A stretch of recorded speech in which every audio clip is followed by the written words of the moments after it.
Here we are again at Passages Dark and Curious. Today's offering is The Fortress Unvanquishable, Save for Sacnoth by Lord Dunsany.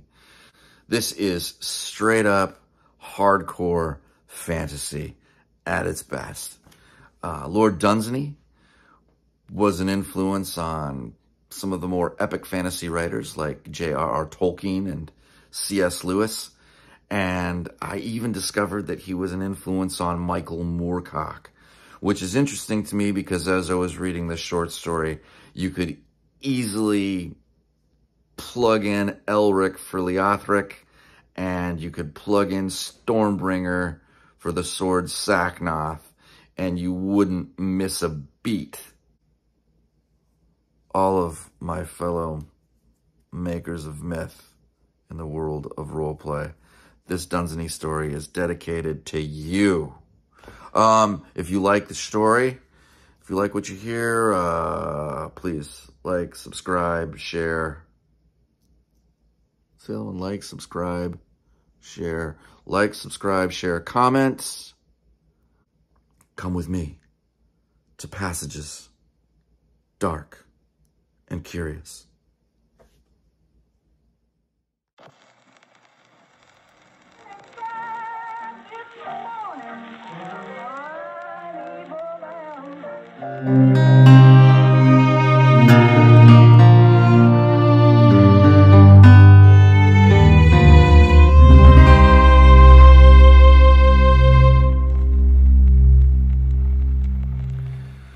The Fortress Unvanquishable, Save for Sacnoth by Lord Dunsany. In a wood older than record, a foster brother of the hills, stood the village of Valathirion. And there was peace between the people of that village and all the folk who walked in the dark ways of the wood, whether they were human or of the tribes of the beasts, or of the race of the fairies and the elves and the little sacred spirits of trees and streams. Moreover, the village people had peace among themselves, and between them and their lord, Lorendiak. In front of the village was a wide and grassy space, and beyond this the great wood again. But at the back the trees came right up to the houses, which, with their great beams and wooden framework and thatched roofs, green with moss, seemed almost to be a part of the forest. Now, in the time I tell of, there was trouble in Valathirion. For of an evening, fell dreams were wont to come slipping through the tree trunks and into the peaceful village. And they assumed dominion of men's minds and led them in watches of the night through the cindery plains of hell. Then the magician of that village made spells against those fell dreams, yet still the dreams came flitting through the trees as soon as the dark had fallen, and led men's minds by night into terrible places, and caused them to praise Satan openly with their lips. And men grew afraid of sleep in Valathirion, and they grew worn and pale, some through the want of rest, and others from fear of the things they saw on the cindery plains of hell. Then the magician of the village went up into the tower of his house, and all night long those whom fear kept awake could see his window high up in the night glowing softly alone. The next day, when the twilight was far gone and night was gathering fast, the magician went away to the forest's edge and uttered there the spell that he had made. And the spell was a compulsive, terrible thing, having a power over evil dreams and over spirits of ill. For it was a verse of 40 lines in many languages, both living and dead, and had in it the word wherewith the people of the plains are wont to curse their camels, and the shout wherewith the whalers of the north lure the whales shoreward to be killed, and a word that causes elephants to trumpet, and every one of the 40 lines closed with a rhyme for wasp. And still the dreams came flittering through the forest, and led men's souls into the plains of hell. Then the magician knew that the dreams were from Gaznak. Therefore he gathered the people of the village and told them that he had uttered his mightiest spell, a spell having power over all that were human or of the tribes of the beasts, and that since it had not availed, the dreams must come from Gaznak, the greatest magician among the spaces of the stars. And he read to the people out of the book of magicians, which tells the comings of the comet and foretells his coming again. And he told them how Gaznak rides upon the comet, and how he visits Earth once in every 230 years, and makes for himself a vast, invincible fortress, and sends out dreams to feed on the minds of men, and may never be vanquished, but by the sword Sacnoth. And a cold fear fell on the hearts of the villagers when they found that their magician had failed them. Then spake Leothric, son of the Lord Lorendiak, and 20 years old was he. Good master, what of the sword Sacnoth? And the village magician answered, Fair lord, no such sword as yet has wrought, for it lies as yet in the hide of Theragavarug, protecting his spine. Then said Leothric, Who is Theragavarug, and where may he be encountered? And the magician of Alathurion answered, He is the dragon crocodile who haunts the northern marshes and ravages the homesteads by their marge. And the hide of his back is of steel, and his underparts are of iron. But along the midst of his back, over his spine, there lies a narrow strip of unearthly steel. This strip of steel is Sacnoth, and it may be neither cleft nor molten, and there is nothing in the world that may avail to break it, nor even leave a scratch upon its surface. It is of the length of a good sword, and of the breadth thereof. Shouldst thou prevail against Theragavarug, his hide may be melted away from Sacnoth in a furnace. But there is only one thing that may sharpen Sacnoth's edge, and this is one of Theragavarug's own steel eyes. And the other eye thou must fasten to Sacnoth's hilt, and it will watch for thee. But it is a hard task to vanquish Theragavarug, for no sword can pierce his hide. His back cannot be broken, and he can neither burn nor drown. In one way only can Theragavarug die, and that is by starving. Then sorrow fell upon Leothric, but the magician spoke on. If a man drive Theragavarug away from his food with a stick for 3 days, he will starve on the 3rd day at sunset. And though he is not vulnerable, yet in one spot he may take hurt, for his nose is only of lead. A sword would merely lay bare the uncleavable bronze beneath, but if his nose be smitten constantly with a stick, he will always recoil from the pain, and thus may Theragavarug, to left and right, be driven away from his food. Then Leothric said, What is Theragavarug's food? And the magician of Alathurion said, His food is men. But Leothric went straightway thence, and cut a great staff from a hazel tree, and slept early that evening. But the next morning, awakening from troubled dreams, he arose before the dawn, and taking with him provisions for 5 days, set out through the forest northwards towards the marshes. For some hours he moved through the gloom of the forest, and when he emerged from it, the sun was above the horizon, shining on pools of water in the wasteland. Presently he saw the claw marks of Theragavarug deep in the soil, and the track of his tail between them like a furrow in a field. Then Leothric followed the tracks till he heard the bronze heart of Theragavarug before him, booming like a bell.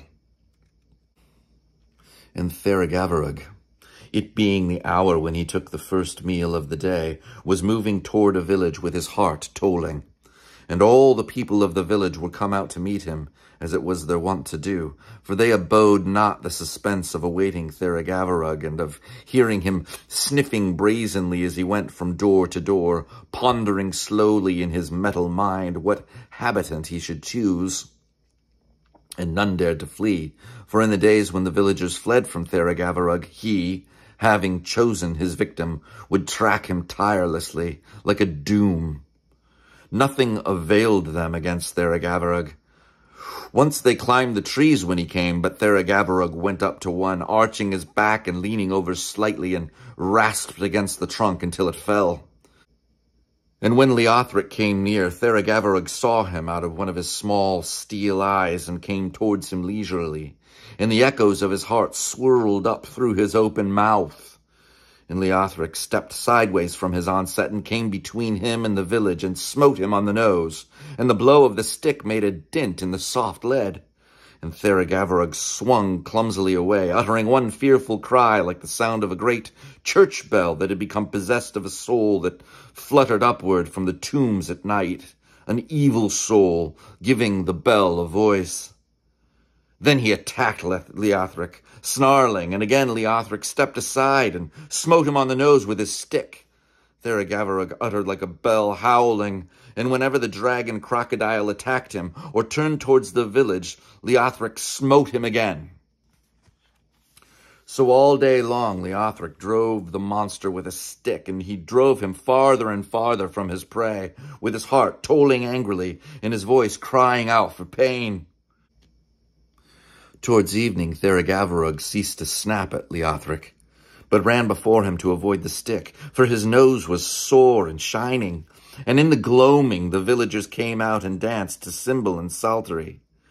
When Theragavorug heard the cymbal and psaltery, hunger and anger came upon him, and he felt as some lord might feel who was held by force from the banquet in his own castle, and heard the creaking spit go round, and the good meat crackling on it.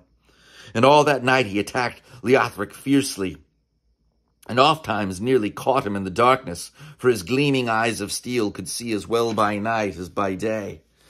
And Leothric gave ground slowly till the dawn, and when the light came they were near the village again, yet not so near to it as they had been when they encountered, for Leothric drove Theragavorug farther in the day than Theragavorug had forced him back in the night. Then Leothric drove him again with his stick till the hour came when it was the custom of the dragon crocodile to find his man. 1/3 of his man he would eat at the time he found him, and the rest at noon and evening.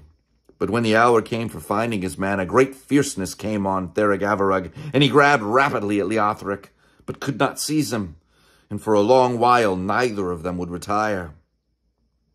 But at last the pain of the stick on his leaden nose overcame the hunger of the dragon crocodile, and he turned from it howling. From that moment Theragavorug weakened. All that day Leothric drove him with his stick, and at night both held their ground. And when the dawn of the 3rd day was come, the heart of Theragavorug beat slower and fainter. It was as though a tired man was ringing a bell. Once Theragavorug nearly seized a frog, but Leothric snatched it away just in time. Towards noon the dragon crocodile lay still for a long while, and Leothric stood near him and leaned on his trusty stick. He was very tired and sleepless, but had more leisure now for eating his provisions. With Theragavorug the end was coming fast, and in the afternoon his breath came hoarsely, rasping in his throat. It was as the sound of many huntsmen blowing blasts on horns, and towards evening his breath came faster but fainter, like the sound of a hunt going furious to the distance and dying away. And he made desperate rushes towards the village, but Leothric still leapt about him, battering his leaden nose. Scarce audible now at all was the sound of his heart. It was like a church bell tolling beyond hills for the death of someone unknown and far away. Then the sun set and flamed in the village windows, and a chill went over the world, and in some small garden a woman sang, and Theragavorug lifted up his head and starved, and his life went from his invulnerable body. And Leothric lay down beside him and slept. And later in the starlight the villagers came out and carried Leothric sleeping to the village, all praising him in whispers as they went. They laid him down upon a couch in a house and danced outside in silence, without psaltery or cymbal. And the next day, rejoicing, to Alathurion they hauled the dragon crocodile, and Leothric went with them holding his battered staff, And a tall, broad man who was smith of Alathurion made a great furnace and melted Theragavarug away till only Sacnoth was left, gleaming among the ashes. Then he took one of the small eyes that had been chiseled out and filed an edge on Sacnoth, and gradually the steel eye wore away facet by facet. But ere it was quite gone, it had sharpened redoubtably Sacnoth. But the other eye they set in the butt of the hilt, and it gleamed there bluely. And that night Leothric arose in the dark, and took the sword, and went westwards to find Gaznak. And he went through the dark forest till the dawn, and all the morning till the afternoon. But in the afternoon he came into the open, and saw in the midst of the land where no man goeth, the fortress of Gaznak, mountainous before him, little more than a mile away.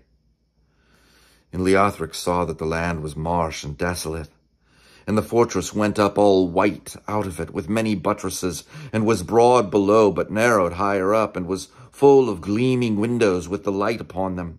And near the top of it a few white clouds were floating, but above them some of its pinnacles reappeared. Then Leothric advanced into the marshes, and the eye of Theragavarug looked out warily from the hilt of Sacnoth.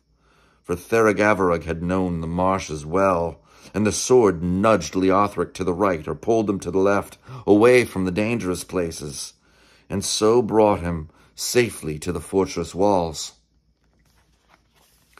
And in the wall stood doors like precipices of steel, all studded with boulders of iron, and above every window were terrible gargoyles of stone, and the name of the fortress shone on the wall, writ large in letters of brass: The Fortress Unvanquishable, save for Sacnoth.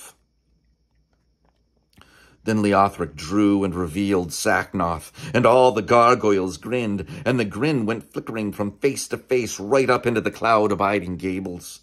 And when Sacnoth was revealed, and all the gargoyles grinned, it was like the moonlight emerging from a cloud to look for the first time upon a field of blood, and passing swiftly over the wet faces of the slain that lie together in the horrible night.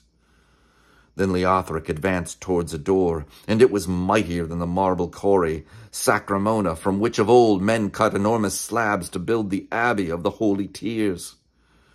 Day after day they wrenched out the very ribs of the hill until the abbey was builded, and it was more beautiful than anything in stone. Then the priests blessed Sacramona, and it had rest, and no more stone was ever taken from it to build the houses of men. And the hill stood looking southwards, lonely in the sunlight, defaced by that mighty scar. So vast was the door of steel, and the name of the door was the Port Resonant, the way of egress for war. Then Leothric smote upon the Port Resonant with Sacnoth, and the echo of Sacnoth went ringing through the halls, and all the dragons in the fortress barked. And when the baying of the remotest dragon had faintly joined in the tumult, a window opened far up among the clouds below the twilit gables, and a woman screamed, and far away in hell her father heard her and knew that her doom was come. And Leothric went on smiting terribly with Sacnoth, and the grey steel of the Port Resonant, the way of egress for war, that was tempered to resist the swords of the world, came away in ringing slices. Then Leothric, holding Sacnoth in his hand, went in through the hole that he had hewn in the door, and came into the unlit cavernous hall. An elephant fled trumpeting, and Leothric stood still, holding Sacnoth. When the sound of the feet of the elephant had died away in the remoter corridors, nothing more stirred, and the cavernous hall was still. Presently the darkness of the distant halls became musical with the sound of bells, all coming nearer and nearer. Still Leothric waited in the dark, and the bells rang louder and louder, echoing through the halls. And there appeared a procession of men on camels, riding 2 by 2 from the interior of the fortress, and they were armed with scimitars of Assyrian make, and were all clad with mail, and chain mail hung from their helmets about their faces. and flapped as the camels moved. And they all halted before Leothric in the cavernous hall, and the camel bells clanged and stopped. And the leaders said to Leothric, "The Lord Gaznak has desired to see you die before him. Be pleased to come with us, and we can discourse by the way of the manner in which the Lord Gaznak has desired to see you die." And as he said this, he unwound a chain of iron that was coiled upon his saddle, and Leothric answered, "I will fain go with you, for I am come to slay Gaznak." Then all the camel guard of Gaznak laughed hideously, disturbing the vampires that were asleep in the measureless vault of the roof. And the leader said, "The Lord Gaznak is immortal save for Sacnoth, and weareth armor that is proof even against Sacnoth himself, and hath a sword the second most terrible in the world." Then Leothric said, "I am the lord of the sword Sacnoth." And he advanced towards the camel guard of Gaznak, and Sacnoth lifted up and down in his hand as though stirred by an exultant pulse. Then the camel guard of Gaznak fled, and the riders leaned forward and smote their camels with whips, and they went away with a great clamor of bells through colonnades and corridors and vaulted halls, and scattered into the inner darknesses of the fortress. When the last sound of them had died away, Leothric was in doubt which way to go, for the camel guard was dispersed in many directions. So he went straight on till he came to a great stairway in the midst of the hall. Then Leothric set his foot in the middle of a wide step and climbed steadily up the stairway for 5 minutes. Little light was there in the great hall through which Leothric ascended, for it only entered through arrow slits here and there, and in the world outside evening was waning fast. The stairway led up to 2 folding doors, and they stood a little ajar. And through the crack Leothric entered and tried to continue straight on, but could get no further, for the whole room seemed to be full of festoons of ropes which swung from wall to wall and were looped and draped from the ceiling. The whole chamber was thick and black with them. They were soft and light to the touch, like fine silk, but Leothric was unable to break any one of them. And though they swung away from him as he pressed forward, yet by the time he had gone 3 yards, they were all about him like a heavy cloak. Then Leothric stepped back and drew Sacnoth, and Sacnoth divided the ropes without a sound, and without a sound the severed pieces fell to the floor. Leothric went forward slowly, moving Sacnoth in front of him, up and down as he went. When he was come to the middle of the chamber, suddenly, as he parted with Sacnoth a great hammock of strands, he saw a spider before him that was larger than a ram. And the spider looked at him with eyes that were little, but in which there was much sin, and said, "Who are you that spoil the labour of years all done to the honour of Satan?" And Leothric answered, "I am Leothric, son of Lorendiak." And the spider said, "I will make a rope at once to hang you with." Then Leothric parted another bunch of strands and came nearer to the spider as he sat making his rope. And the spider, looking up from his work, said, "What is that sword which is able to sever my ropes?" And Leothric said, "It is Sacnoth." Thereat the black hair that hung over the face of the spider parted to left and right, and the spider frowned. Then the hair fell back into its place and hid everything except the sin of the little eyes, which went on gleaming lustfully in the dark. But before Leothric could reach him, he climbed away with his hands, going up by one of his ropes to a lofty rafter, and there sat, growling. But clearing his way with Sacnoth, Leothric passed through the chamber and came to the farther door. And the door being shut and the handle far up out of his reach, he hewed his way through it with Sacnoth in the same way as he had through the port resonant, the way of egress for war. And so Leothric came into a well-lit chamber where queens and princes were banqueting together, all at a great table, and thousands of candles were glowing all about him, and their light shone in the wine that the princes drank and on the huge gold candelabra, and the royal faces were radiant with the glow, and the white tablecloth and the silver plates and the jewels in the hair of the queens, each jewel having a historian, all to itself, who wrote no other chronicles all his days. Between the table and the door there stood 200 footmen in 2 rows of 100 facing one another. Nobody looked at Leothric as he entered through the hole in the door. But one of the princes asked a question of a footman, and the question was passed from mouth to mouth by all the 100 footmen till it came to the last one nearest Leothric. And he said to Leothric, without looking at him, "What do you seek here?" And Leothric answered, "I seek to slay Gaznak." And footman to footman repeated all the way to the table, "He seeks to slay Gaznak." And another question came down the line of footmen, "What is your name?" And the line that stood opposite took his answer back. Then one of the princes said, "Take him away, where we shall not hear his screams." And footmen repeated it to footmen till it came to the last 2, and they advanced to seize Leothric. Then Leothric showed to them his sword, saying, "This is Sacnoth." And both of them said to the man nearest, "It is Sacnoth," then screamed and fled away. And 2 by 2, all up the double line, footman to footman repeated, "It is Sacnoth," then screamed and fled, till the last 2 gave the message to the table, and all the rest had gone. Hurriedly then arose the queens and princes, and fled out of the chamber. And the goodly table, when they were all gone, looked small and disorderly and awry. And to Leothric, pondering in the desolate chamber by what door he should pass onwards, there came from far away the sounds of music, and he knew that it was the magical musicians playing to Gaznak while he slept. Then Leothric, walking towards the distant music, passed out by the door opposite to the one through which he had cloven his entrance, and so passed into a chamber vast as the other, in which were many women, weirdly beautiful. And they all asked him of his quest, and when they heard that it was to slay Gaznak, they all besought him to tarry among them, saying that Gaznak was immortal save for Sacnoth, and also that they had need of a knight to protect them from the wolves that rushed round and round the wainscot all the night, and sometimes broke in upon them through the mouldering oak.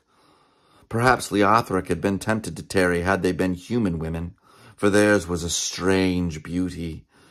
But he perceived that instead of eyes they had little flames that flickered in their sockets, and knew them to be the fevered dreams of Gaznak. Therefore he said, "I have a business with Gaznak and with Sacnoth," and passed on through the chamber. And at the name of Sacnoth those women screamed, and the flames of their eyes sank low and dwindled to sparks. And Leothric left the room, and hewing with Sacnoth, passed through the farther door. Outside he felt the night air on his face, and found that he stood upon a narrow way between 2 abysses. To left and right of him, as far as he could see, the walls of the fortress ended in a profound precipice, though the roof still stretched above him. And before him lay the 2 abysses full of stars, for they cut their way through the whole earth and revealed the undersky. And threading its course between them went the way, and it sloped upward, and its sides were sheer. And beyond the abysses, where the way led up to the farther chambers of the fortress, Leothric heard the musicians playing their magical tune. So he stepped onto the way, which was scarcely a stride in width, and moved along it, holding Sacnoth naked. And to and fro beneath him in each abyss whirred the wings of vampires, passing up and down, and giving praise to Satan as they flew. Presently he perceived the dragon Thok, lying upon the way, pretending to sleep, and his tail hung down into one of the abysses. And Leothric went towards him, and when he was quite close, Thok rushed at Leothric. And he smote deep with Sacnoth, and Thok tumbled into the abyss, screaming, and his limbs made a whirring in the darkness as he fell, and he fell till his scream sounded no longer than a whistle, and then could be heard no more. Once or twice Leothric saw a star blink for an instant and reappear again, and this momentary eclipse of a few stars was all that remained in the world of the body of Thok. And Lunk, the brother of Thok, who had lain a little behind him, saw that this must be Sacnoth, and fled lumbering away. And all the while that he walked between the abysses, the mighty vault of the roof of the fortress still stretched over Leothric's head, all filled with gloom. Now, when the further side of the abyss came into view, Leothric saw a chamber that opened with innumerable arches upon the twin abysses, and the pillars of the arches went away into the distance and vanished in the gloom to left and right. Far down the dim precipice on which the pillars stood, he could see the windows small and closely barred, and between the bars there showed at moments and disappeared again things that I shall not speak of. There was no light here except for the great southern stars that shone below the abysses, and here and there in the chamber through the arches, lights that moved furtively without the sound of footfall. Then Leothric stepped from the way and entered the great chamber. Even to himself he seemed but a tiny dwarf as he walked under one of those colossal arches. The last faint light of evening flickered through a window painted in somber colors, commemorating the achievements of Satan upon earth. High up in the wall the windows stood, and the streaming lights of candles lower down moved stealthily away. Other light there was none, save for a faint blue glow from the steel eye of Theragavarug that peered restlessly about it from the hilt of Sacnoth. Heavily in the chamber hung the clammy odor of a large and deadly beast. Leothric moved forward slowly with the blade of Sacnoth in front of him, feeling for a foe, and the eye in the hilt of it looking out behind. Nothing stirred. If anything lurked behind the pillars of the colonnade that held aloft the roof, it neither breathed nor moved. The music of the magical musician sounded from very near. Suddenly, the great doors on the far side of the chamber opened to left and right. For some moments, Leothric saw nothing move and waited, clutching Sacnoth. Then, Wong Bongarok came towards him, breathing. This was the last and faithfulest guard of Gaznak, and came from slobbering just now his master's hand.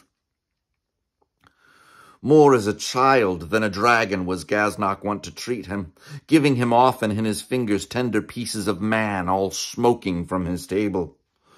Long and low was Wong Bongarok, and subtle about the eyes, and he came breathing malice against Leothric out of his faithful breast, and behind him roared the armory of his tail, as when sailors drag the cable of the anchor all rattling down the deck.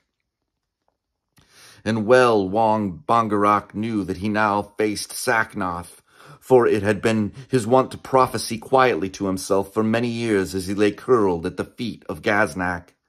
And Leothric stepped forward into the blast of his breath and lifted Sacnoth to strike.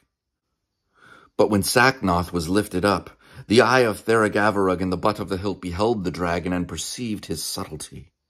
For he opened his mouth wide and revealed to Leothric the ranks of his saber teeth, and his leather gums flapped upwards. But while Leothric made to smite at his head, he shot forward scorpion-wise over his head the length of his armored tail. All this the eye perceived in the hilt of Sacnoth, who smote suddenly sideways. Not with the edge smote Sacnoth, for had he done so, the severed end of the tail had still come hurtling on, as some pine tree that the avalanche has hurled point foremost from the cliff, right through the broad breast of some mountaineer. So had Leothric been transfixed. But Sacnoth smote sideways with the flat of his blade, and sent the tail whizzing over Leothric's left shoulder, and it rasped upon his armor as it went, and left a groove upon it. Sideways then at Leothric smote the foiled tail of Wong Bongarok, and Sacnoth parried, and the tail went shrieking up the blade and over Leothric's head. Then Leothric and Wong Bongarok fought sword to tooth, and the sword smote as only Sacnoth can, and the evil, faithful life of Wong Bongarok the dragon went out through the wide wound. Then Leothric walked on past that dead monster, and the armored body still quivered a little, and for a while it was like all the plowshares in a county working together in one field behind tired and struggling horses. Then the quivering ceased, and Wong Bongarok lay still to rust. And Leothric went on to the open gates, and Sacnoth dripped quietly along the floor. By the open gates through which Wong Bongarak had entered, Leothric came into a corridor echoing with music. This was the first place from which Leothric could see anything above his head. For hitherto the roof had ascended to mountainous heights and had stretched indistinct in the gloom. But along the narrow corridor hung huge bells low and near to his head, and the width of each brazen bell was from wall to wall, and they were one behind the other. And as he passed under each, the bell uttered, and its voice was mournful and deep, like to the voice of a bell speaking to a man for the last time when he is newly dead. Each bell uttered once as Leothric came under it, and their voices sounded solemnly and wide apart at ceremonious intervals. For if he walked slow, these bells came closer together, and when he walked swiftly, they moved farther apart. And the echoes of each bell tolling above his head went on before him, whispering to the others. Once when he stopped, they all jangled angrily till he went on again. Between these slow and boding notes came the sound of the magical musicians. They were playing a dirge now, very mournfully. And at last Leothric came to the end of the corridor of the bells, and beheld there a small black door. And all the corridor behind him was full of the echoes of the tolling, and they all muttered to one another about the ceremony, and the dirge of the musicians came floating slowly through them like a procession of foreign elaborate guests, and all of them boded ill to Leothric. The black door opened at once to the hand of Leothric, and he found himself in the open air in a wide court paved with marble. High over it shone the moon, summoned there by the hand of Gaznak. There Gaznak slept, and around him sat his musical musicians, all playing upon strings. And even sleeping, Gaznak was clad in armor, and only his wrists and face and neck were bare. But the marvel of that place was the dreams of Gaznak. For beyond the wide court slept a dark abyss, and into the abyss there poured a white cascade of marble stairways, and widened out below into terraces and balconies with fair white statues on them, and descended again in a wide stairway, and came to lower terraces in the dark, where swart uncertain shapes went to and fro. All these were the dreams of Gaznak, and issued from his mind, and becoming gleaming marble passed over the edge of the abyss as the musicians played. And all the while, out of the mind of Gaznak, lulled by that strange music, went spires and pinnacles beautiful and slender, ever ascending skywards, and the marble dreams moved slow in time to the music. When the bells tolled and the musicians played their dirge, ugly gargoyles came out suddenly all over the spires and pinnacles, and great shadows passed swiftly down the steps and terraces, and there was hurried whispering in the abyss. When Leothric stepped from the black door, Gaznak opened his eyes. He looked neither left nor right, but stood up at once, facing Leothric. Then the magicians played a death spell on their strings, and there arose a humming along the blade of Sacnoth as he turned the spell aside. When Leothric dropped not down, and they heard the humming of Sacnoth, the magicians arose and fled, all wailing as they went upon their strings. Then Gaznak drew out screaming from its sheath the sword that was the mightiest in the world except for Sacnoth, and slowly walked towards Leothric, and he smiled as he walked, although his own dreams had foretold his doom. And when Leothric and Gaznak came together, each looked at each other, and neither spoke a word. But they smote both at once, and their swords met, and each sword knew the other and from whence he came. And whenever the sword of Gaznak smote on the blade of Sacnoth, it rebounded gleaming as hail from off slated roofs. But whenever it fell upon the armor of Leothric, it stripped it off in sheets. And upon Gaznak's armor Sacnoth fell oft and furiously, but ever he came back snarling, leaving no mark behind. And as Gaznak fought, he held his left hand hovering close over his head. Presently Leothric smote fair and fiercely at his enemy's neck, but Gaznak, clutching his own head by the hair, lifted it high aloft, and Sacnoth went cleaving through an empty space. Then Gaznak replaced his head upon his neck, and all the while fought nimbly with his sword. And again Leothric swept with Sacnoth at Gaznak's bearded neck, and ever the left hand of Gaznak was quicker than the stroke, and the head went up, and the sword rushed vainly under it. And the ringing fight went on till Leothric's armor lay all around him on the floor, and the marble was splashed with his blood. And the sword of Gaznak was notched like a saw from meeting the blade of Sacnoth. Still Gaznak stood, unwounded and smiling, still. At last Leothric looked at the throat of Gaznak and aimed with Sacnoth. And again Gaznak lifted his head by the hair, but not at his throat flew Sacnoth, for Leothric struck instead at the lifted hand, and through the wrist of it went Sacnoth whirring, as a scythe goes through the stem of a single flower. And bleeding the severed hand fell to the floor, and at once blood spurted from the shoulders of Gaznak, and dripped from the fallen head, and the tall pinnacles went down into the earth. And the wide, fair terraces all rolled away, and the court was gone like the dew, and a wind came, and the colonnades drifted thence, and all the colossal halls of Gaznak fell. And the abysses closed up suddenly as the mouth of a man who, having told a tale, will forever speak no more. Then Leothric looked around him in the marshes where the night mist was passing away. And there was no fortress, nor sound of dragon or mortal. Only beside him lay an old man, wizened and evil and dead, whose head and hand were severed from his body.